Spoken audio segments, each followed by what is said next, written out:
نحمده ونصلي على رسوله الكريم أما بعد عن أبي سعيد الخدري رضي الله تعالى عنه قال النبي صلى الله عليه وسلم لا تسبوا أصحابي فلو أن أحدكم أنفق مثل أحد ذهبا ما بلغ مد أحدهم ولا نصيفه.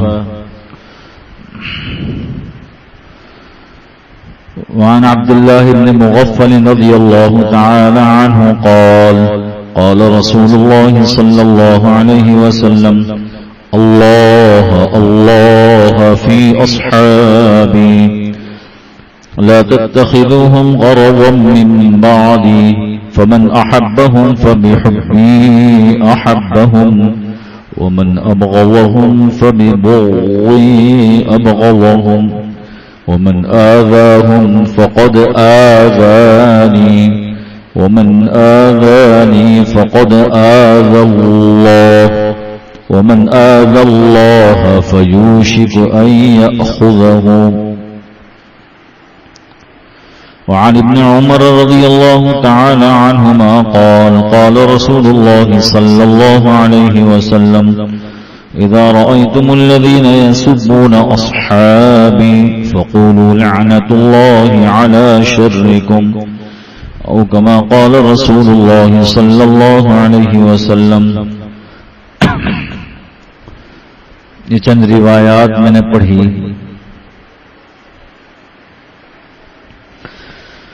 جن روایات میں سرکار دو عالم صلی اللہ علیہ وسلم نے عظمت صحابہ، مناقب صحابہ اور فضائل صحابہ کو بیان فرمایا ہے.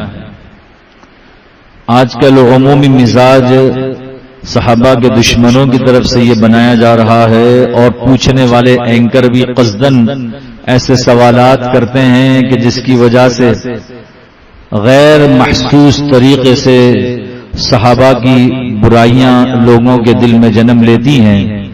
چنانچہ نبی کریم صلی اللہ علیہ وسلم نے حضرات صحابہ کرام کی عظمت کو بیان فرمایا ہے اور نبی کریم صلی اللہ علیہ وسلم نے حضرات صحابہ کرام کا مقام کیا ہے اس مقام کو سمجھایا ہے. یہاں نبی کریم صلی اللہ علیہ وسلم نے ارشاد فرمایا لا تسبوا اصحابی، میرے صحابہ کو گالی مت دو. فلو ان احدکم انفق مثل احد ذهبا، اگر تم میں سے کوئی شخص سونا جو ہے خرچ کر دے احد پہاڑ کے برابر بھی، ما بلغ مد احدہم، تو تم میں سے کسی شخص کے ایک مد کے برابر بھی، ولا نصیفہ، یا آدھے مد کے برابر بھی نہیں ہو سکتا. مد ایک جو ہے وزن ہے، تھوڑے سے کے برابر بھی نہیں ہو سکتا. اللہ کے نبی صلی اللہ علیہ وسلم نے حضرات صحابہ کرام کی عظمت کو بیان فرمایا ہے. قرآن کریم میں اگر قرآن کریم پر ہم غور کریں، قرآن کریم کے اندر حضرات صحابہ کرام کی عظمت، حضرات صحابہ کرام کے مناقب اور فضائل اگر بہت گہرائی اور گہرائی سے قرآن کریم کا مطالعہ کریں، تقریباً 1500 کے قریب صحابہ کرام کے رضوان اللہ علیہم اجمعین 1500 کے قریب آیتیں جو صحابہ کرام کی عظمت کو بیان فرماتی. 6666 آیتوں میں سے 1500 آیتیں صحابہ کی عظمت کو بیان کرتی ہیں. بالکل قرآن شروع کر دیں ہم تو سورہ فاتحہ میں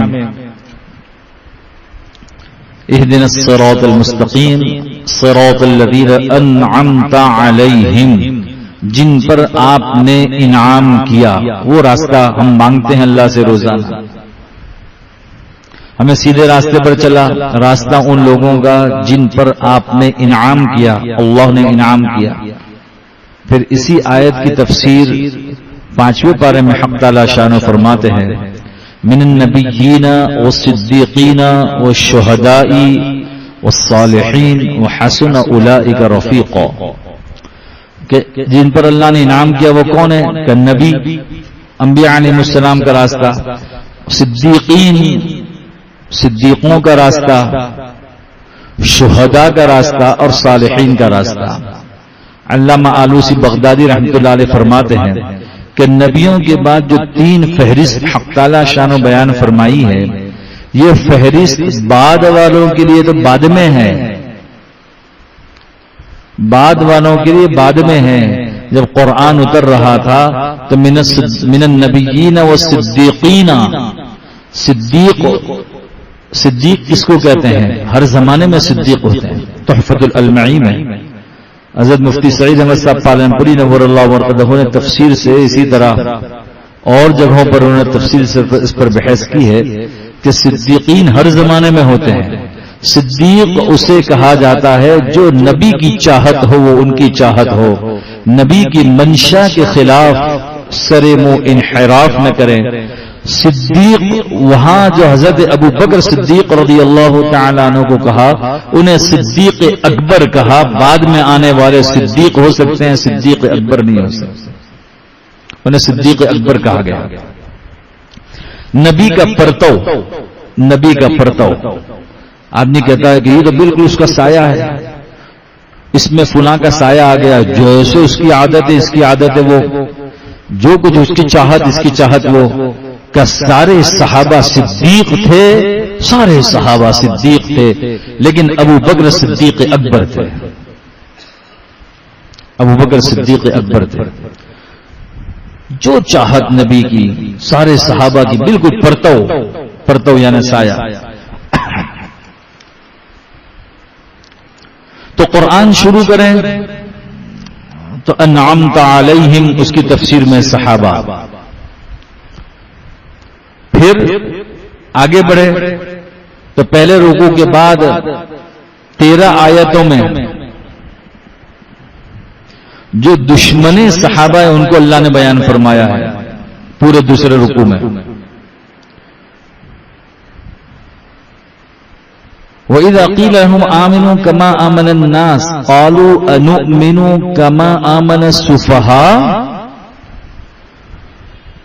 مجلس لگی ہوئی ہے اور عجیب بات یہ ہے کہ حق تعالی شانو اپنے برگزیدہ بندوں کا خود دفاع کرتے ہیں.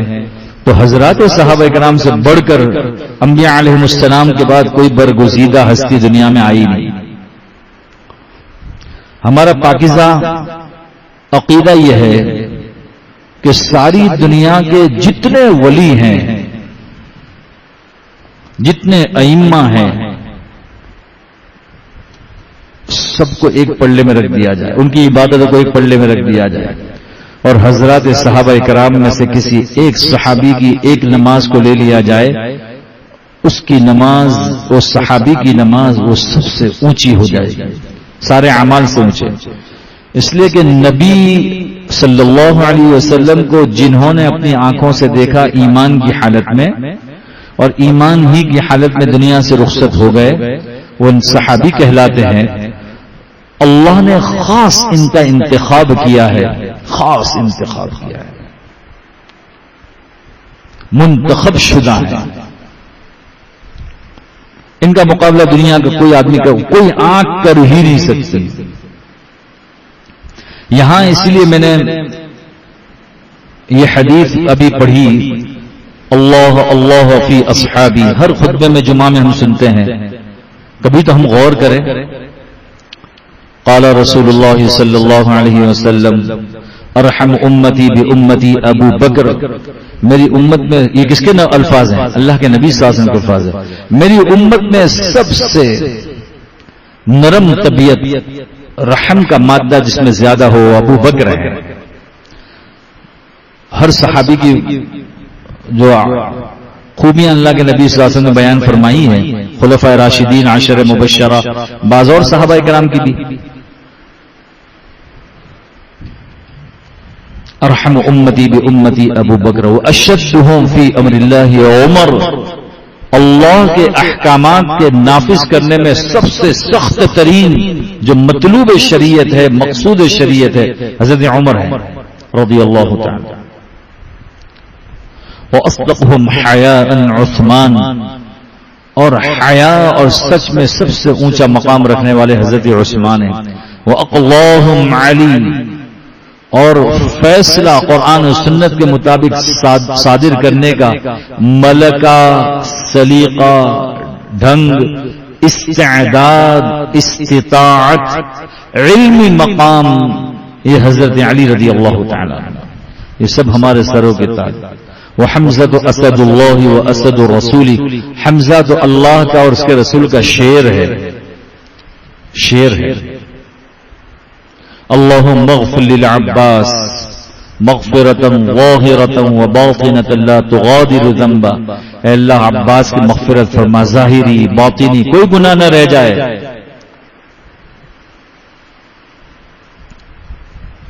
پھر حضرت حسن اور حضرت حسین رضی اللہ تعالیٰ عنہ کے متعلق فرمایا کہ سیدہ شباب اہل الجنہ، جنت کے جوانوں کے سردار۔ حضرت فاطمہ الزہرا رضی اللہ تعالیٰ عنہ کے متعلق فرمایا کہ جنت کی عورتوں کی سردار۔ تو یہ ہم ہر جمعہ میں پھر آگے فرمایا اللہ اللہ فی اصحابی، دیکھو میرے صحابہ کے سلسلے میں اللہ سے ڈرنا، میرے صحابہ کے سلسلے میں اللہ سے ڈرنا۔ لا تتخذوهم غرضا من بعدی یا من بعدی غرضا، دونوں روایت ہیں۔ میرے بعد انہیں نشان نہیں بنانا، طعنے کا نشان، عیب کا نشان، ان کے عیب جوئی نہیں کرنا صحابہ کی۔ میں نے پہلے ہی عرض کیا کہ عمومی مزاج بنتا چلا جا رہا ہے، شریر صرف وہ نہیں ہے جو جواب دے رہے ہیں، شریر وہ بھی ہے جو اینکر ہے، پوچھنے والے۔ ایسے سوالات کیوں پوچھتے ہو بھائی؟ اس کے علاوہ دین کے بہت سارے سوالات رہ گئے اور ان کے پاس ہی جا کر کیوں پوچھتے ہو کہ جو کتوں کی طرح بھونکنے لگیں، خنازیر اپنی غلاظت نکالیں؟ کیوں کرتے ہو ایسا؟ کیوں کرتے ہو؟ لا تتخذوهم غرضا من بعدی فمن احبهم فبحبی احبهم، جو میرے صحابہ سے محبت رکھتا ہے مجھ سے محبت کی نسبت پر ان سے محبت کرتا ہے۔ ومن ابغضهم فببغضی ابغضهم، جو میرے صحابہ سے بغض اور عناد اور دشمنی رکھے وہ مجھ محمد سے دشمنی کی وجہ سے دشمنی رکھتا ہے۔ کچھ کہنے کی ضرورت ہی نہیں ہے، دشمن صحابہ کے لیے ہی کافی ہے۔ کہ آپ کو اللہ کے نبی صلی اللہ علیہ وسلم سے دشمنی ہے، اللہ کے نبی صلی اللہ علیہ وسلم جنہیں جنتی کہہ رہے ہیں، جن کے متعلق فضائل اور مناقب بتلا رہے ہیں، تو ان کو آپ غلط کہہ رہے ہو، اس کا مطلب نبی نے نعوذ باللہ غلط کہا؟ اور ابھی میں نے شروع میں عرض کیا کہ 6666 آیتوں میں سے تقریباً 1500 آیتیں مناقب صحابہ میں قرآن میں بیان کی ہے، تو نعوذ باللہ وہ سب آیتیں غلط ہیں، نعوذ باللہ۔ آگے فرمایا ومن آذاہم فقد آذانی ومن آذانی فقد آذ اللہ، جنہوں نے صحابہ کو تکلیف دی انہوں نے مجھے تکلیف دی، محمد کو تکلیف دی، اور جس نے مجھے تکلیف دی اس نے اللہ کو تکلیف دی۔ ومن آذ اللہ، اور جس نے اللہ کو تکلیف دی تو فیوشک ان یاخذہ، قریب ہے کہ اللہ انہیں دبوچ لے گا، پکڑ لے گا۔ پکڑا اللہ نے، اللہ نے پکڑا۔ تو میں یہ عرض کر رہا تھا کہ یہ جب آیت وَإِذَا قِيلَ لَهُمْ آمِنُوا كَمَا آمَنَ النَّاسُ قَالُوا أَنُؤْمِنُ كَمَا آمَنَ السُّفَهَاءُ، اللہ برداشت نہیں کر سکتا اپنے بزرگوں کو کوئی تکلیف پہنچائے۔ اللہ خود اعلان جنگ کرتا ہے حدیث میں۔ اللہ کے نبی صلی اللہ علیہ وسلم نے کچھ کفار و مشرکین وہاں آئے، انہیں اللہ کے نبی صلی اللہ علیہ وسلم نے دعوت اسلام دی۔ انہوں نے پلٹ کر کے یوں کہا کہ یہ جو ایمان لائے ہیں آپ کے اطراف میں صحابی بیٹھے ہیں آپ کے ساتھی، ان بے وقوفوں کی طرح نعوذ باللہ ہم ایمان لائیں؟ نعوذ باللہ میں کہہ رہا ہوں، ان بے وقوفی کی وجہ سے طرح ہم ایمان لائیں۔ مفتی بغداد مفتی محمود بغدادی نے، علامہ آلوسی بغدادی جنہیں کہتے ہیں، انہوں نے اپنی تفسیر میں لکھا ہے کہ مفسرین نے لکھا ہے کہ جب الناس سے مراد سب سے پہلے خلفائے راشدین ہیں، حضرت ابو بکر صدیق و عمر عثمان و علی رضی اللہ عنہم اجمعین، ان جیسے یہ نعوذ باللہ بے وقوف ہیں. تو اللہ کے نبی صلی اللہ علیہ وسلم جواب دیں اس سے پہلے قرآن حرکت میں آیا، الا انہم هم السفہاء ولکن لا يعلمون. خوب سن لو، یہی بے وقوف ہیں، سمجھتے خود نہیں ہے. جواب تو وہاں سے. یہ لوگ جب تنہائی میں ملتے تھے، وَإِذَا خَلَوْا إِلَىٰ شَيَاطِينِهِمْ قَالُوا إِنَّا مَعَكُمْ إِنَّمَا نَحْنُ مُسْتَهْزِئُونَ. جب آپس میں ملتے تھے صحابہ کے دشمن تو کہتے تھے وَإِذَا خَلَوْا، تنہائی میں ملتے تھے. قرآن کہتا ہے إِلَىٰ شَيَاطِينِهِمْ، یہ سب شیطان. جو صحابہ کے دشمن ہے وہ سب کون ہے؟ شیطان. قرآن کہہ رہا ہے قالوا انا معکم، تو ان شیطانوں کے پاس آپس میں مل کر کہتے تو ہم تو آپ کے ہی ہیں، ہم آپ کے خاص ہیں. انما نحن مستہزئون، ہم تو ان لوگوں سے جو نبی کے ساتھ ہیں، یعنی صحابہ، ان کے ساتھ مذاق اڑاتے ہیں. اس کا بھی جواب اللہ تعالیٰ نے دیا. قرآن کریم میں حضرات صحابہ اکرام کی عظمتوں کو اللہ نے بیان فرمایا، اور بعض لوگ یہ اینکر یہ خود جہلا میں سے ہوتے ہیں اور ایسے ایسے سوالات کرتے ہیں، پھر وہ جوابات دیتے ہیں. اور اب تک یہ لوگوں کے سامنے نہیں تھی، اب لوگوں کے سامنے باتیں آتی ہے. اس لیے ہم نے بھی یہ طے کیا ہے کہ انشاءاللہ جس طرح جمعہ میں ہم نے باتیں کی تھی کہ منبر رسول سے انشاءاللہ یہ باتیں چلائیں گے، تاکہ عظمت صحابہ ہماری نسلوں میں زندہ رہے اور دفاع صحابہ کا پاکیزہ جذبہ اللہ ہم سب کے اندر موزن فرمائے. ہر زمانے میں ہمارے اکابرین نے ان کا پیچھا کیا.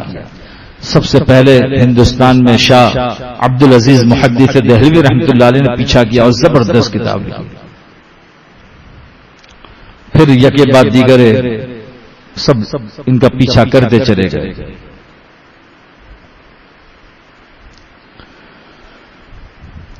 چنانچہ بعض لوگ سوال کرتے ہیں کہ اصل میں وہ تو ٹھیک ہے جو فتح مکہ سے پہلے ایمان لائے، جو فتح مکہ کے بعد ایمان لائے، ان کا کیا؟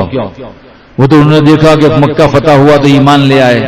قرآن کریم میں حق تعالیٰ سورہ حدید کے اندر اس کو بیان فرمایا ہے. 10ویں نمبر کی آیت ہے، لا يستوي منكم من انفق من قبل الفتح وقاتل اولئك اعظم درجة من الذين انفقوا من بعد وقاتلوا وكلا وعد الله الحسنى والله بما تعملون خبير. اللہ نے خود کہا وہ برابر نہیں ہو سکتے جو فتح مکہ سے پہلے ایمان لائے اور انہوں نے بدر، احد، خیبر، خندق میں جہاد میں حصہ لیا، بدر صغرا، بدر کبرا میں، حمراء الاسد میں، سب جگہ حصہ لیا جہاد میں.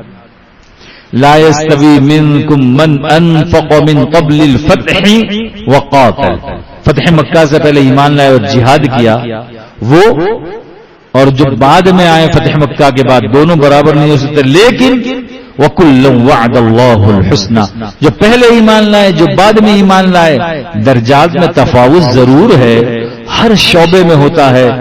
ایک آدمی صرف حافظ ہوا ہے تو وہ بھی ماشاءاللہ دیندار ہے، لیکن جو عالم ہوا اس سے درجہ اس کا بڑا ہے. ایک آدمی عالم بھی ہے، حافظ بھی ہے، اور اس نے ساتھ میں افتاء کیا ہے تو افتاء کا درجہ تھوڑا سا بڑا. ایک آدمی بہترین مجود ہے، قاری ہے، اس کا درجہ بڑا ہے. ایک آدمی نے تخصص فی الحدیث بھی کیا ہے، تخصص فی تفسیر بھی کیا ہے، تخصص فی القرآن بھی کیا، تو درجات تو، لیکن سب دیندار تو ہے. ہر شعبے میں اس طریقے سے ہوتا ہے. حضرات صحابہ اکرام میں بھی قرآن نے کہا جو فتح مکہ سے پہلے ایمان لائے ان کا درجہ بڑا ہے، جو فتح مکہ کے بعد ایمان لائے ان کے مقابلے میں. لیکن وَكُلًّا وَعَدَ اللَّهُ الْحُسْنَى، حسنہ کی تفسیر 11ویں پارے میں اللہ نے بیان فرمائی لِلَّذِينَ أَحْسَنُوا الْحُسْنَى وَزِيَادَةٌ. حسنہ سے مراد جنت ہے، اور جگہ پر بھی قرآن میں اس کی تفسیر موجود ہے کہ ہر ایک سے ہم نے جنت کا وعدہ کر لیا ہے. جس نے نبی کو ایمان کی حالت میں دیکھا اور ایمان ہی کی حالت میں ان کا انتقال ہوا وہ صحابی کہلاتے ہیں. اور علامہ ابن حجر اسقلانی رحمۃ اللہ علیہ نے لقاء کا لفظ استعمال کیا ہے لیکن لقاء سے مراد دیکھنا ہے، ہاتھ میں ہاتھ دینا ضروری نہیں ہے. نبی کو دیکھ لیا یہ کافی ہے. یعنی اس آنکھ نے جو نبی کا دیدار کیا ہے وہ کیا دیدار ہے، اب دنیا میں ایسا دیدار ناممکن ہے. اسی لیے حضرت عبداللہ بن مسعود رضی اللہ تعالیٰ عنہ سے جب صحابہ کرام کی تعریف پوچھی گئی تو فرمایا من کان مستنن فلیستن بمن قدمات، جو آدمی صحیح نہج پر چلنا چاہتا ہے اسے چاہیے کہ ان کا نہج اختیار کرے جو دنیا سے جا چکے، قدمات جو جا چکے. فَإِنَّ الْحَيِّ لَا تُؤْمَنُ عَلَيْهِ الْفِتْنَةُ، اس لیے کہ زندہ جو ہیں وہ فتنوں سے محفوظ نہیں. آج ہم نے کسی کو متعلق کہا کہ بس اس کو میں اپنا بڑا بناتا ہوں، اپنا پیر بناتا ہوں، ذرا سی انسان ہے، بشر ہے، اونچ نیچ ہوئی، ہمارے دل میں اس کی متعلق میل آ گیا کہ نہیں یار یہ صحیح نہیں ہے، دوسروں کو پکڑا. پھر فرمایا اس لیے جو صحابہ جو دنیا سے جا چکے، ابن مسعود فرماتے رضی اللہ، جو صحابہ دنیا سے جا چکے جن کے متعلق رضی اللہ عنہ ورضوا عنہ کا لقب حق تعالی شان دے دیا، سند دے دیے، اللہ ان سے راضی، وہ اللہ سے راضی. وہ صحابہ کرام یہ معیار حق ہیں، یہ مدار شریعت ہیں، یہی سند ہیں. یہ ایسی سند ہے کہ ہماری پیدائش سے لے کر موت تک اور صبح اٹھنے سے لے کر رات سونے تک، اور جب سے رسول اللہ صلی اللہ علیہ وسلم تشریف لائے ہیں وہاں سے قیامت تک اگر حضرات صحابہ کرام کے مدار کو کسی نے ہٹانے کی کوشش کی تو یہ پورا دین کا مدار، دین کی عمارت دھرام سے گر جائے گی، پھر کوئی نہیں بچتا، نہ قرآن نہ حدیث. میں نے کہا نا صبح اٹھنے سے لے کر رات سونے تک ہمیں جو کچھ بتلایا وہ صحابہ کے واسطے سے آیا ہے. ہماری غمی، ہماری خوشی، ہمارا اٹھنا، ہمارا بیٹھنا، ہمارا کھانا، ہمارا پینا، ہمارا سونا، ہمارا جاگنا، ہماری شادی بیاہ، ہر ایک صحابہ کرام سے جڑا ہوا ہے. جو کچھ وہاں سے ملا انہوں نے جو کچھ رسول اللہ صلی اللہ علیہ وسلم سے لیا وہ ہو بہو کما حق ہم تک پہنچایا. کوئی رائی کے دانے کے برابر بھی شک و شبہ ریب نہیں، کما حق کو پہنچایا، اپنا سب کچھ قربان کر کے بھی پہنچایا. یہ صحابہ ہے. فرمایا من کان مستنن فلیستن بمن قدمات فإن الحی لا تؤمن علیہ الفتنہ اولئک اصحاب محمد صلی اللہ علیہ وسلم. یہ محمد صلی اللہ علیہ وسلم کے ساتھی ہیں. مجھے ایک نقطہ یہاں یاد آ گیا، حضرت جی مولانا یوسف صاحب رحمۃ اللہ علیہ فرمایا کرتے تھے کہ عیسائی حضرت عیسیٰ علیہ السلام کے ساتھی، قرآن نے بھی سورہ صف میں بیان کیا ہے، اسے حواری کہا گیا ہے. اور اللہ کے نبی صلی اللہ علیہ وسلم نے بھی حضرت زبیر بن عوام کے متعلق کہا کہ ہر ایک کے لیے کوئی نہ کوئی حواری ہوتا ہے، لکل نبی حواری و حواری الزبیر، ہر نبی کے لیے کوئی نہ کوئی ساتھی ہوتا ہے، حواری ہوتا ہے. میرا حواری زبیر ہے. لیکن تمام صحابہ کرام کو آپ نے صحابہ کہا. حضرت جی مولانا یوسف رحمۃ اللہ علیہ فرمایا کرتے تھے کہ صحابی کہہ کر اس بات کی طرف اشارہ کیا کہ ساتھی بنا کر علم تقسیم کیا ہے تاکہ حجاب نہ رہے، کھل کر مسائل پوچھے صحابہ نے اور امت تک پہنچائے. تو یہ مدار شریعت ہے. اولئک اصحاب محمد صلی اللہ علیہ وسلم کانوا افضل هذه الامه، اس امت کی سب سے افضل ترین جماعت ہے. تین ان کی خاص صفت بیان کی، ابرھا قلوبا، دل کے بہت نیک، ان کے برابر تقوی میں کوئی پہنچ ہی نہیں سکتا. واعمقها علما، علم کے گہرے، اتنا گہرا علم والا کوئی بعد میں آ ہی نہیں سکتا. وہ اقلها تکلفا، تکلف زندگی میں ذرا بھی نہیں، صاف ستھری زندگی. امیر المؤمنین بھی ہیں، اور کوئی کہتا ہے کہ امیر المؤمنین کہاں ملیں گے تو کہ امیر المؤمنین ابھی جو ہے قیلولہ کا وقت ہے، کسی درخت کے نیچے سنگریزوں کو درست کر کر سو رہے ہو. تکلف زندگی 14 پیون لگا کر کے فاتحانہ شان سے بیت المقدس میں داخل ہو رہے ہیں. تکلفات نہیں تھے. وَأَعْمَقَهَا عِلْمًا أَقَلُّهُمْ تَكَلُّفًا اختارهم اللہ لصحبت نبی، اللہ نے خاص اپنی نبی کی صحبت کے لیے انہیں منتخب کیا. آج کسی بزرگ کی صحبت ہمیں میسر آ جائے تو آدمی کہتا پھرتا ہے فلاں سن میں فلاں بزرگ سے میں نے صحبت اختیار کی تھی، اجازت حدیث لی تھی، وہ اس کو ہمیشہ فخری انداز میں کہا، اس کا حق بھی ہے کہنے کا۔ پیارے آقا صلی اللہ علیہ وسلم کے صحابہ کرام کو پیارے آقا صلی اللہ علیہ وسلم کی صحبت میسر آئی، اختارہم اللہ لصحبت نبیہ ولاقامت دینہ، اور دین کو قائم کرنے کے لیے ساری دنیا کی طاقتیں انہیں سنتوں سے ہٹا نہ سکی، نبی کے طریقے سے ہٹا نہ سکی، جسم کے ٹکڑے کروا دیے، سولی پر چڑھ گئے، اپنے آپ کو شہید کروا لیا، لیکن دین سے سرے منہ انحراف نہیں کیا، خصوصاً عقائد اور نظریات سے۔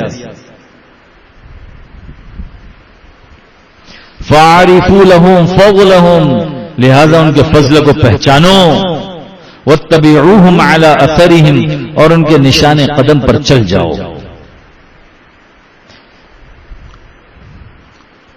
وَتَمَسَّكُوا بِمَا اسْتَطَعْتُم مِّنْ أَخْلَاقِهِمْ وَسِيَرِهِمْ، جتنا ہو سکے حضرات صحابہ کرام کی اخلاق اور سیرت کو اختیار کرو۔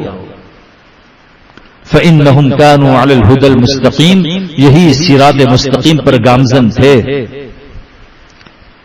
کیا تعریف کی ابن مسعود رضی اللہ تعالی عنہ۔ تو میں یہ عرض کر رہا تھا کہ قرآن کریم میں دیکھو شروع میں بھی صحابہ، بالکل والناس قل اعوذ برب الناس ملک الناس الہ الناس، مفسرین کی بات نقل کر رہا ہوں۔ قل، قرآن اتر رہا ہے، نبی کریم صلی اللہ علیہ وسلم کو مخاطب کیا، آپ کہہ دیجئے پیارے نبی صلی اللہ علیہ وسلم اعوذ برب الناس، لوگوں کے رب کی پناہ میں آ رہا ہوں میں، ملک الناس، ملک الناس بادشاہ لوگوں کا، الہ الناس الہ لوگوں کا، اللہ۔ اس وقت کون تھے ناس؟ قرآن جب اتر رہا تھا ناس کون تھے؟ صحابہ تھے۔ اس لیے مفسرین نے لکھا ہے بالکل شروع میں بھی صحابہ، آخر میں بھی صحابہ، پورا قرآن عظمت صحابہ سے بھرا ہوا ہے۔ اور عجیب بات کہی، حق تعالی شان و الہ الناس کہہ کر اشارہ اس بات کی طرف کر رہے ہیں میں لوگوں کا الہ ہوں جنہوں نے مجھے الہ مانا ہے سچے حقیقی انداز میں، اور وہ صحابہ ہے جن کے دل میں توحید رچ بس گئی تھی۔ اللہ کہتا ہے میں ان کا الہ ہوں۔ اس لیے عظمت صحابہ کے سلسلے میں ہمیں اپنی نسلوں کو بھی یہ بات سمجھانی چاہیے، اور جس طرح میں نے یہ حدیث ابھی پڑھی، فرمایا نبی کریم صلی اللہ علیہ وسلم نے، دیگر احادیث بھی ہے، وقت ہو رہا ہے، کہ مثل اصحابی فی امتی کالملح فی الطعام، میرے صحابہ کی مثال میری امت میں ایسی ہے جیسے کھانے میں نمک، کیسا ہی بہترین کھانا بنا ہو نمک نہ ہو تو اس کی لذت نہ آئے، اگر زندگی میں عظمت صحابہ نہ ہو تو مزے نہ آئے۔ لا يصلح الطعام الا بالملح، کھانا بن ہی نہیں سکتا نمک کے بغیر۔ حضرات صحابہ کرام کی زندگی اگر اختیار نہ کریں، اگر عظمت صحابہ بیان نہ کریں، دفاعی صحابہ کے لیے ہم کھڑے نہ ہوں تو زندگی میں مزہ ہی نہیں ہے۔ اور ترمذی شریف کی روایت ابن عمر رضی اللہ تعالیٰ عنہ سے، جو آج کل کہ FIR کٹتی ہے، ہم سب بھی جیسا جمعہ کے دن میں نے یہ حدیث پڑھ کر کے کہا تھا کہ سارے لوگ لعنت بھیجیں، FIR کٹنی ہے تو سبھی دین کی نسبت پر جائیں۔ فرمایا اذا رأيتم الذين يسبون اصحابي فقولوا لعنت الله على شركم۔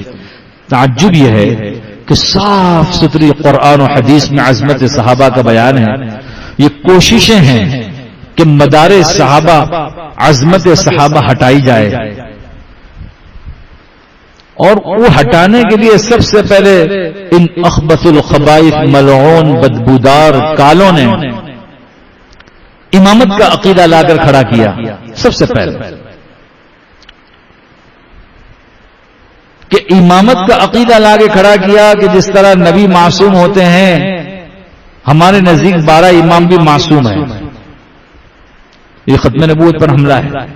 12 امام معصوم ہیں تو وہ ان اماموں نے جو کچھ کہا وہ بھی حق ہے، اس لیے کہ وہ معصوم ہے، اور نبیوں والا درجہ تو نبوت ان کی باقی ہے، 12واں امام آنا باقی ہے، تو گویا نبوت ان کی باقی ہے، ختم نبوت کے بھی ڈاکو ہے۔ اس لیے فرمایا جب تم دیکھو، یہاں بھی محدثین نے لکھا اذا رأیتم ای اذا سمعتم، ہر ایک آدمی کہاں دیکھنے جائے گا کسی کو کہ فلاں ذاکر کہاں بولتا ہے، البتہ سنتے تو ہم ہیں، اس لیے محدثین نے لکھا اذا رأیتم الذین ای اذا سمعتم الذین یسبون اصحابی، جب تم سنو میرے صحابہ پر کوئی لعن طعن کرتا ہے، گالی دیتا ہے، تو کہہ دو کہ اللہ کی لعنت ہو ان پر جو ان میں شر والا ہے۔ اور سب کو پتا ہے کہ قرآن نے عظمت صحابہ کو بیان کیا، جیسے ابھی میں نے عرض کیا کہ 1500 آیتیں، ہر جگہ دھوکہ دیا انہوں نے، ہر جگہ۔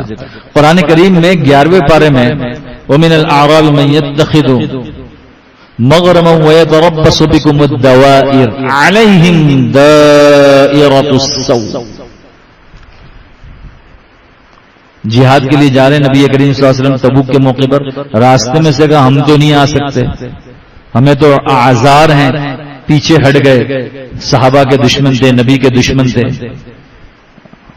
پیچھے ہٹ گئے۔ جب پیچھے ہٹ گئے پھر کہنے لگے کہ ان پر تو مصیبتیں آ جائیں، وَيَتَرَبَّصُ بِكُمُ الدَّوَائِرَ، وہ منتظر تھے کہ ان پر حالات آئیں، صحابہ پر اور نبی پر، یعنی جنگ میں یہ مارے جائیں، نعوذ باللہ۔ ہمارے لیے تو شہادت ہے، لیکن ان کی ناپاک نیت یہ تھی۔ اللہ نے وہاں بھی جواب دیا علیہم دائرۃ السوء، اللہ نے ہر جگہ جواب دیا صحابہ کو جب بھی کہا گیا کہ انہی پر برے حالات آتے چلے جائیں، اور آئے۔ بس میں آج کے درس میں وقت زیادہ ہو رہا ہے، میں یہ عرض کر رہا ہوں کہ دیکھو ہمارے اکابرین نے بھی حکایات صحابہ ہے، حیات الصحابہ ہے، اور پھر بعد کے اکابرین نے بھی خوب کام کیا اس پر۔ یہ صحابہ کے جو واقعات ہیں، جو حالات ہیں، ہمیں چاہیے کہ ہم خود بھی پڑھیں، اپنی نسلوں کو بھی پڑھائیں، تاکہ عظمت صحابہ پیدا ہو، اور صحابہ کے لیے تن من دھن ہماری نسلوں کو قربان کرنے کے پاکیزہ جذبات پھر ہم سب کے اندر موجزن ہو۔ اور یہ عظمت صحابہ ایسا پیارا عنوان ہے، ایک حدیث میں آیا کہ اگر کوئی شخص کچھ بھی لے کر نہ آیا آخرت میں اور عظمت صحابہ لے کر آیا، اللہ اس کو مغفرت کا پروانہ تھما دیں گے۔ ہمارے پاس اور کچھ بھی نہیں ہے، کم از کم یہی لے کر جائیں۔ اللہ تعالیٰ مجھے بھی اور آپ کو بھی عظمت صحابہ سمجھا دیں۔